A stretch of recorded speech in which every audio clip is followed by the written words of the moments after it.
오늘도 행복하십시오. 오자유세상의 유현상 목사입니다. 오늘은 요한복음 14장 12절로 14절에 있는 말씀을 중심으로 해서 오직 예수의 이름으로 권능의 치유를 하는 제목으로 은혜의 말씀을 나누고자 합니다. 저는 20살 되던 5월 셋째 주일에 예수님을 영접하고 성령 받고 방언도 말하고 은사가 나타나기 시작했는데 특히 신유 현사가 강하게 나타났습니다. 주변에 있는 믿는 분들이나 목사님들이 신학에 가서 헌신하라고. 그래도 저는 세상 욕망에 사로잡혀서 16년 동안을 불순종하다가 드디어 36살에 서울신학대학교에 편입해 들어갑니다.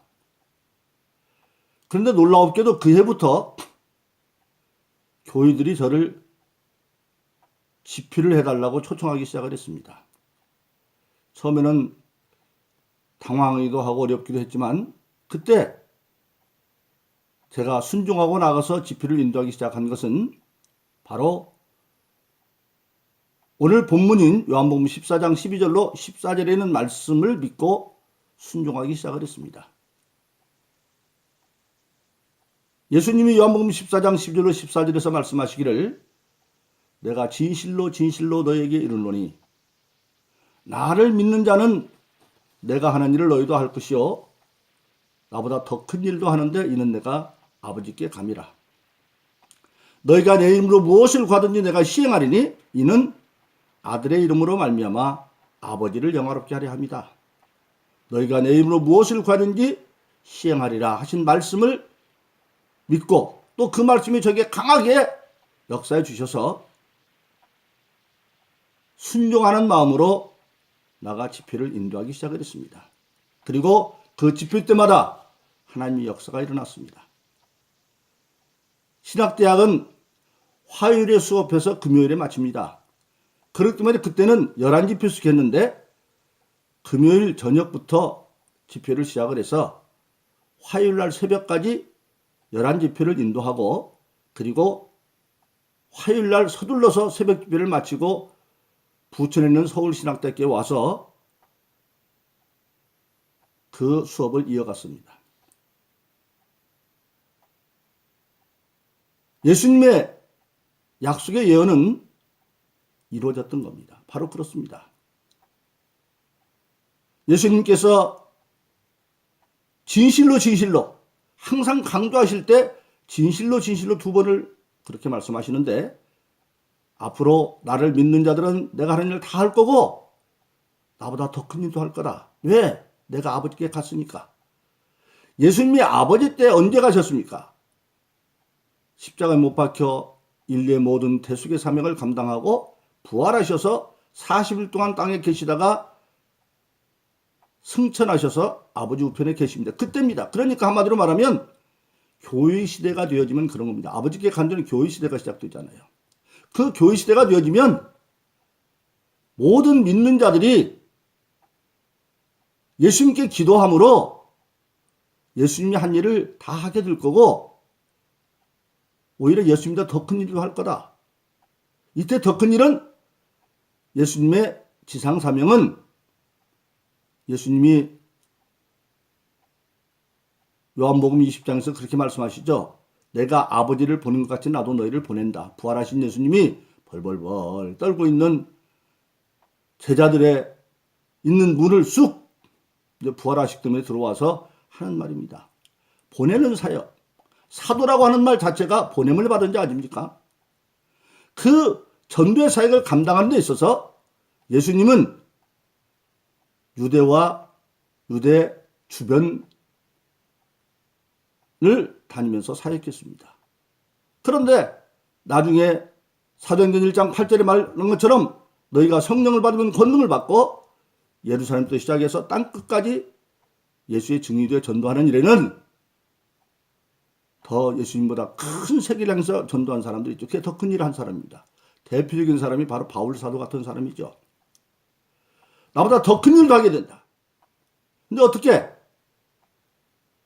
너희가 내 이름으로 무엇을 구하든지 내가 시행하리니 이는 아들의 이름으로 말미암아 아버지를 영화롭게 하십니다. 내가 내 이름으로 가면 반드시 시행해 줄 것이라고 약속하셨습니다. 그 약속이 그대로 사도행전에 보면 이루어진 기록들입니다. 대표적인 기록 몇 가지만 보면 사도행전 3장에 보면 유대 시간으로 제9시, 오늘날로 시간이면 오후 3시에 기도할 시간이 되어져서 베드로와 요한이 성전에 올라가는데 그 성전 입구 미문에 날 때부터 안전벨이 돼서 한 번도 걸어본 적이 없는, 그래서 사람들이 그를 들것에 매다 놓으면 성전 들어가는 사람들에게 구걸해서 먹고 사는 안전벨이 하나가 앉아 있습니다. 베드로와 요한이 들어가는 걸 보고 그 안전벨이가 무엇을 좀 얻을까 해서 바라보고 있는데 베드로가 그를 주목하여 보면서 내게 줄 금과 은은 없지만 나사렛 예수 이름으로 걸어라 그리하고 손을 붙잡아 일으켰더니 그가 그 자리에서 한 번도 날 때부터 걸어본 적이 없는데 뛰면서 그것 때문에 사람들이 소동을 하고 마침내 가까이 있는 솔로몬 행각이라는 곳에서 집회가 시작이 되어집니다. 그날 그 집회를 통해서 남자만 5,000명이 믿고 그렇게 되어집니다. 그것을 시기한 제사장들과 그 사두개인들 무리가 사도들을 갖다가 감옥에 가두는데 그때가 날이 저무르니까 가두어서 다음 날 대제사장들과 그 사두개파들이 모여서 실문을 합니다. 무슨 권세로 너희들이 그 짓을 했어? 그때 베드로가 담대하게 말하죠. 너희가 십자가에 못 박아 주신 나사렛 예수를 우리 하나님이 살리셨고 그 나사렛 예수 이름으로 이 사람이 고쳤다. 그걸 보고 제사장들이 여기 고침받은 사람도 있고 사람들도 5,000명이나 믿고 그랬는데 이 사람 건드리면 안 되겠다. 그래서 모여가지고 위협을 해가지고 놓아줄 테니까 다시는 예수 이름으로 가르치지도 말고 병 고치는 일도 하지 마. 그러고 쫓아냈습니다. 그런데 나가면서 사도들이 그럽니다. 우리는 사람의 말보다 하나님 말씀 들을 거야. 보고 들은 건 전하지 않을 수 없어. 그리고 나가서 계속해서 솔로몬 행각에서 전합니다. 그러니까 이제 다시 또 그들을 갖다 사도들을 감옥에 가뒀습니다. 그런데 밤에 주의 사자가 나타나서 옥문을 열고 그들을 끌어냅니다. 근데 신기한 게 그들이 나와도 옥문은 그대로 잠겨있는데 다 끌어내는 거예요. 그러면서 말합니다. 너희는 가서 성전에서 계속 백성에게 복음을 전해. 그 말을 듣고 사도들이 새벽부터 가가지고 순종해서 복음을 전합니다. 다음날 날이 밝아서 대사장들이 가서 감옥에 있는 그들 들고 데려와 가봤더니 감옥문은 다 닫혔고 관소는 서 있는데 사람이 없어요. 이상하다. 그때 어떤 사람이 헐레벌 떠오면서 그들이 지금 성전에서 백성들에게 지금 예수를 전하고 있습니다. 잡아다 놓고 그들이 묻습니다. 왜 너희들이 내가 하지 말라고 그러니까 이 질 하느냐? 책망을 하니까 베드로가 그렇게 말합니다. 너희가 십자가에 못 박아 죽인 예수를 우리 조상의 하나님이 살리시고 우리의 구주와 임금을 삼았다. 구주와 임금, 바로 그렇습니다. 오늘 예수 믿는 저와 여러분들은 예수님을 구주라고 부릅니다. 그 말은 우리는 구원받아야 할 자고 뭔가 예수 아니면 멸망할 수밖에 없는 악의 세력, 이길 수 없는 세력 속에 우리가 있다는 겁니다. 그 예수님이 우리의 구주일 뿐만 아니라 우리의 구주가 되려면 예수님이 절대 권력을 가지고 있어야 되는데 바로 임금입니다. 그래서 사도들은 사도행전 5장 31절에서 예수님을 임금과 구주로 삼으셨다고 말하고 있습니다. 바로 그렇습니다. 우리가 예수님이 우리의 절대 구주가 되기 위해서는 예수님이 절대 왕이 되어야만 합니다. 그렇지 않습니까? 예수님은 장사진에서 썩은 냄새가 나는 나흘 든 나사로도 살렸고, 바람도 꾸짖어 잔잔하고 풍랑도 꾸짖어 잠잠해 가고, 심지어 무화과나무를 꾸짖어서 부딪혀 말르게 만들고, 그런 절대 권능의 왕이십니다. 절대 권능의 왕인 예수가 믿어져야 우리가 구주 예수가 믿어지는 겁니다. 사랑하는 선생님, 바로 그렇습니다. 우리들 모든 치유의 사역은 바로 이 절대 권력의 예수를 믿는 데서부터 출발되어지는 것입니다. 예수님이 강권적으로 절대 권력으로 죽어서 장사되어 썩은 냄새가 나는 나사로야 걸어 나오라 걸어 나옵니다. 거라사 지방에 가니까 귀신 들려서 쇠사슬에 묶어놓도 끊고 무덤 사이에서 발가벗고 있는 귀신 들린 자, 그들에게 복음을 전하지 않습니다. 강권적으로 거기서 군대 귀신을 쫓아내서 그를 고칩니다. 이것이 바로 예수님의 강권적인 역사입니다. 그것을 예수님은 우리도 할 수 있다는 겁니다. 저도 예수 믿고 거듭난 20살 때에 그걸 경험했습니다. 저는 그 당시에 서울대학교 법과대학을 시험을 쳤다가 떨어지고 낙방해서 시골에 집에 내려와 있었습니다. 그러다가 5월달 시골 교회, 전라북도 안중근 삼재읍 하리라고 있는 하리성결교회에서 부흥회에 나가서 예수님을 영접하고, 말씀드린 것처럼 전도사님이 오셔서 부흥사였기 때문에 낯선 경fun을 끝나고 축도를 하지 못하고 주기도 모르러 마치는데, 하늘에 계신 아버지 하는 순간에 나도 모르게 목이 칵 막히고 강한 것에 겹쳐서 콧물 흘리고 얼마나 울며 기도니 말이야. 그동안에 혀가 돌아가고 방언이 터지고, 저녁 집회 시간에 교인들이 막 흔들면서 유선생 시간 돼서 해서 그때서 절제하고, 그때부터 저는 저희 시골집에서 교회까지 한 3km 떨어져 있는데 하루도 빠지지 않고 기쁨으로 새벽 기도를 그해 내내 나갑니다. 그런데 어느 날 그 교회에 담임 전도사님이 나이가 드신 분인데 저희 집에 자인차를 타고 왔어요. 유 선생 빨리 나오고 교회 가자. 그래서 예. 그리고 자인차도 같이 갔는데, 교회로 가는 것이 아니라 교회가 있는 하리 동네로 들어가는 거예요. 어떤 집에 가니까 사람들이 대문 밖에 서 있고 막 웅숭거리고 난리가 나고 막 고함증 난다 보니까, 그 당시 익산에 있는 그 당시 일이었죠. 모 상고의 축구 선수인 고등학교 3학년 애가 미쳐가지고 부모도 몰라고 막 손에 칼을 들고 막 그러고 있어요. 근데 문 밖에는 교회 집사님들, 권사님들 잠들 꽉 차 있는데 못 들어가고 있어요. 근데 그 전도사님이 살면서 유 선생 같이 들어가자. 그냥 따라 들어갔죠.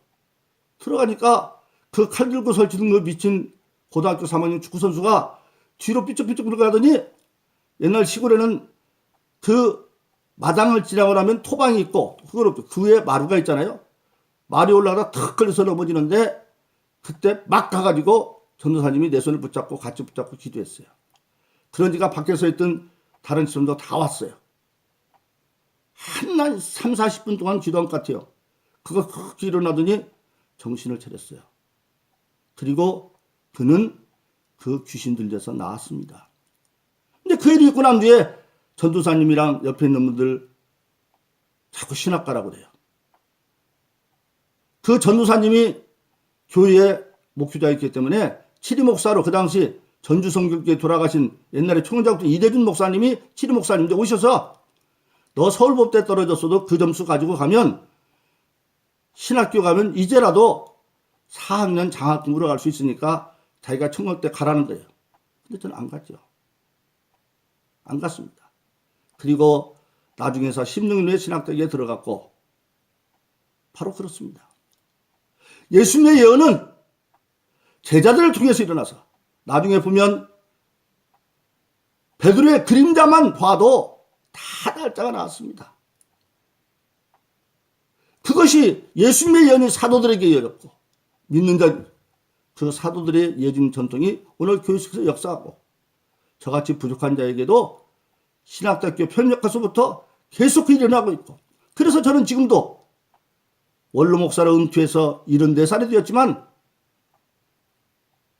부르는 교회마다 개교의 집회도 인도하고 후리덤센터에서 예수님 말씀하신 요한복음 8장 31절로 32절, 너희가 내 말에 가면 참 제자 되고 진리를 알지니 진리가 너희를 자유케 하리라. 진리하는 자유를 선포하기 위해서 후리덤센터, 모든 죄로부터 자유, 모든 질병으로부터 자유, 모든 삶의 질거로부터 자유, 그리고 하늘나라의 소망을 두고 사는 이 세상부터 자유. 그래서 이 유튜브 방송도 오 자유세상도 사실은 예수 안에는 진리 때문에 오 자유세상으로 말씀하고 있는 겁니다. 사랑하시는 여러분, 바로 그렇습니다. 오늘 돌이켜보시죠. 죽은 나사로는 썩어서 문드러져 있었던 예수님의 음성을 들었습니다. 바람도 듣고 풍랑도 듣고 무화과나무도 들었습니다.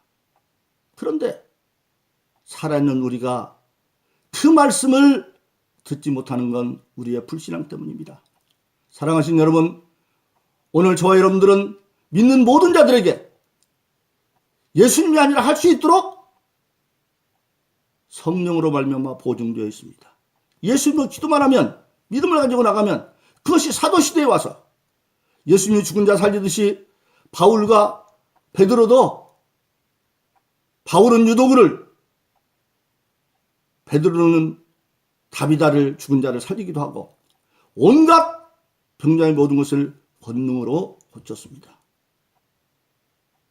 우리는 다시 한번 우리의 신앙을 점검해봐서 정말 권능의 예수, 권능의 예수, 예수 이름으로 우리도 예수님 할 때는 그 말씀을 믿고 순종해서 우리들도 나가 복음 전하고 온갖 가지 병 가운데 있는 자들에게 예수 이름으로 헌유의 치유의 사역을 감당함으로 사도행전적인 신앙의 삶을 예수님으로 축원합니다.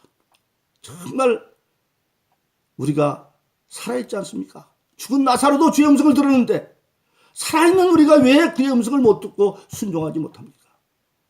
다시 한번 마음에 새겨서 우리는